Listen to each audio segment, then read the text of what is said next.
Centre of mass of A solid कोन। एक solid कोन अगर हम लोगों को दे रखा है बच्चों, अभी मैंने आप लोगों को कोनिकल शेल का सेंटर ऑफ मास बताया बच्चों। अब हम लोग बात करते हैं सॉलिड कोन। सॉलिड कोन मतलब जो पूरी तरह से सॉलिड है, मतलब जिसमें मास अंदर भी भरा हुआ है बच्चों। पिछली बार क्या था, मास केवल जो था उसकी पेरीमीटर पर, उसकी केवल सरकमफेरेंस के अलॉन्ग था, बट इस बार सब जगह पर मास है।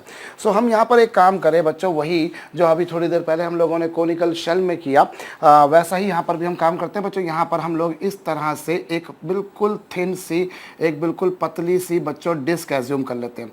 अब जो मास है बच्चों वो इस पूरी डिस्क में फैला हुआ है। इस बार बच्चों मास जो है वो पूरी डिस्क में फैला हुआ है। इस एक्सिस को मैंने नाम दे दिया एक्स एक्सिस, इसे बच्चों मैंने नाम दे दिया वाई एक्सिस। अब बाई चांस ये होगा बच्चों कि ये जो डिस्क हमने ली है, ये जो डिस्क हमने ली है बच्चों, इसका सेंटर ऑफ मास इसके ही सेंटर पे लाई करेगा, because of the symmetry. The centre of mass would be its geometrical centre. So बच्चों यहाँ से y डिस्टेंस पर, यहाँ से y डिस्टेंस पर हमने एक पतली सी डिस्क एज्यूम करी बच्चों। हमने y डिस्टेंस पर एक पतली सी डिस्क एज्यूम कर ली जिसकी थिकनेस कितनी बच्चों, dy। अब क्या होगा, अब क्या होगा बच्चों, यहाँ पर इसकी रेडियस मैंने स्मॉल r सपोज कर ली, और ये गिवन है आपको बच्चों कि इसकी जो हाइट है वो कैपिटल H है, इसके बेस की रेडियस बच्चों कैपिटल R है। तो जो कहानी थोड़ी देर पहले आई थी बच्चों, वही की वही कहानी यहाँ पर भी आएगी। भाई ये रेडियस स्मॉल r है, भाई जो डिस्क मैंने एज्यूम करी है ना उसकी रेडियस मैंने स्मॉल r मान ली, और ये रेडियस कितनी, कैपिटल R। और ये कितनी डिस्टेंस पर है बच्चों, y डिस्टेंस पर। ये डिस्टेंस y है और ये जो डिस्टेंस आपको दिखाई दे रही है बच्चों ये कैपिटल H है। अब फिर वही बात होगी बच्चों, दोनों के परपेंडिकुलर का रेशो दोनों के बेस के रेशो के बराबर होगा। भाई इसका परपेंडिकुलर स्मॉल r, इसका परपेंडिकुलर कैपिटल R, इसकी हाइट जो है बच्चों y है और इसकी हाइट कैपिटल H है। सो यहाँ से स्मॉल r की वैल्यू जो आएगी बच्चों वो capital R into Y by capital H आ जाएगी। ये तो उसकी रेडियस आ गई बच्चों। अब यहाँ जो डिस्क बनेगी बच्चों, इसका वॉल्यूम क्या होगा, क्योंकि देखिए इस बार जो वॉल्यूम होगा बच्चों, इस बार जो मास एक्चुअली वो पूरे वॉल्यूम में फैला हुआ है। ऐसा नहीं कि केवल उसकी बाउंड्री पर है, मास तो उसके अंदर भी है। तो उसका वॉल्यूम क्या होगा, उसका वॉल्यूम होगा बच्चों उसका एरिया इंटू उसकी थिकनेस बच्चों, एरिया इंटू थिकनेस। अगर हम वॉल्यूम किसी भी बॉडी का निकालते हैं तो वॉल्यूम होता है बच्चों एरिया इंटू हाइट। सो इसका जो वॉल्यूम होगा that would be pi are square, और उसकी जो थिकनेस है बच्चों वो dy है। उसका वॉल्यूम जो होता है बच्चों वो एरिया इंटू थिकनेस होता है ना, area into thickness. So area कितना होगा बच्चों पाई आर स्क्वायर, और थिकनेस कितनी बच्चों dy। सो ये उसका एरिया हो जाएगा, वॉल्यूम हो जाएगा pi are square into dy। और स्मॉल r की वैल्यू आप चाहे तो यहाँ रख ही दीजिए। चलिए ये capital R into Y by capital H का square into dy। So this is the volume of the disk. ये जो आपने पतली सी डिस्क एज्यूम करी, जिसकी थिकनेस आपने dy ली है, जिसकी रेडियस आपने स्मॉल r सपोज करी है, उसका वॉल्यूम आ गया। अब हम एक काम करते हैं बच्चों, हम यहाँ पर मान लेते हैं लेट मास डेंसिटी, और यहाँ जो मास डेंसिटी ली जाएगी बच्चों वो वॉल्यूम डेंसिटी ली जाएगी, बिकॉज इस बार क्या है, सॉलिड कोन है।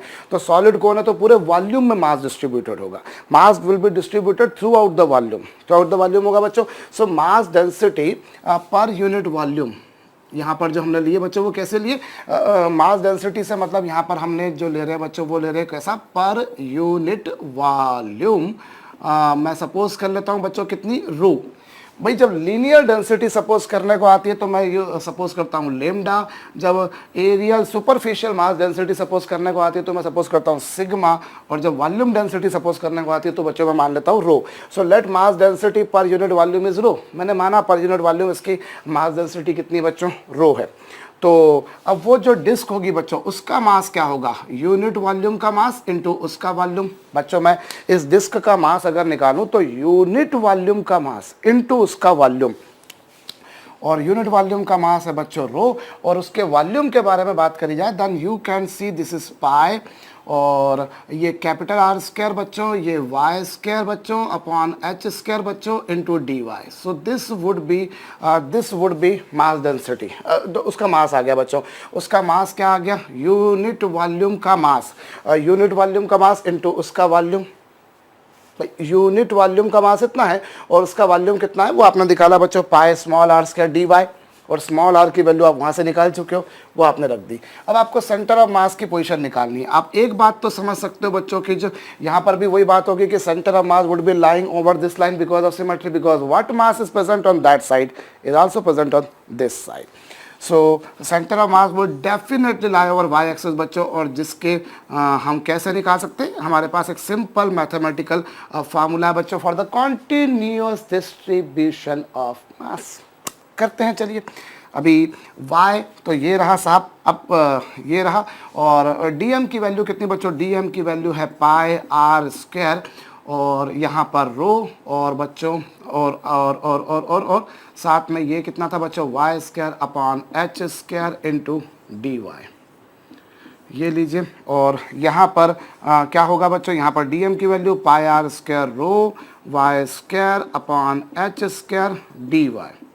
और लिमिट कहाँ से कहाँ तक जाएगी बच्चों, लिमिट के बारे में बात करी जाए तो फिर वही बात होगी, सबसे पहली डिस्क आप यहाँ लेंगे, फिर डिस्क यहाँ लेंगे, फिर डिस्क यहाँ लेंगे, और आखिरी डिस्क यहाँ लेंगे। तो लिमिट जो है बच्चों that would be from 0 to capital H, limit बच्चों 0 से कैपिटल एच। सबसे पहली डिस्क आप यहाँ लेंगे, अगली यहाँ पर, अगली यहाँ पर, अगली यहाँ पर, चलते चलते बच्चों आप यहाँ से यहाँ पहुँचेंगे। So limit would be taken from 0 to capital H.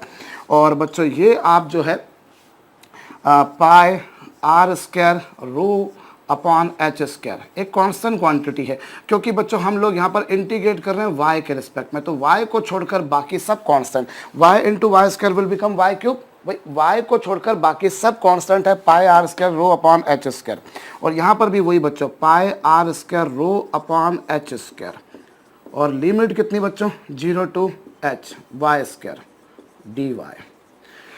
बच्चों ये देखिए, pi are square rho upon H square, pi are square rho upon H square, और लिमिट कितनी बच्चों, Y square into Y, Y cube Y square, ये हो गया।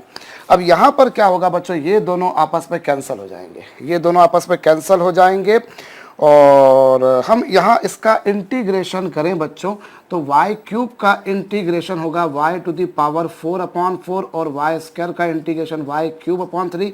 Limit 0 to H यहाँ पर भी आएगी, लिमिट 0 टू एच यहाँ पर भी आएगी। होप आपको बात समझ में आई है बच्चों, वाई क्यूब का इंटीग्रेशन ये, वाई क्यूब वाई स्क्वायर का ये। अब क्या होगा बच्चों, ये देखिए, ये 3 अपॉन 4 हो जाएगा। क्यों? क्योंकि जो डिनोमिनेटर के डिनोमिनेटर में डेट गोज अप साइड बच्चों, जो डिनोमिनेटर के डिनोमिनेटर में वो न्यूमिनेटर में चला जाएगा, 4 डिनोमिनेटर में आ जाएगा।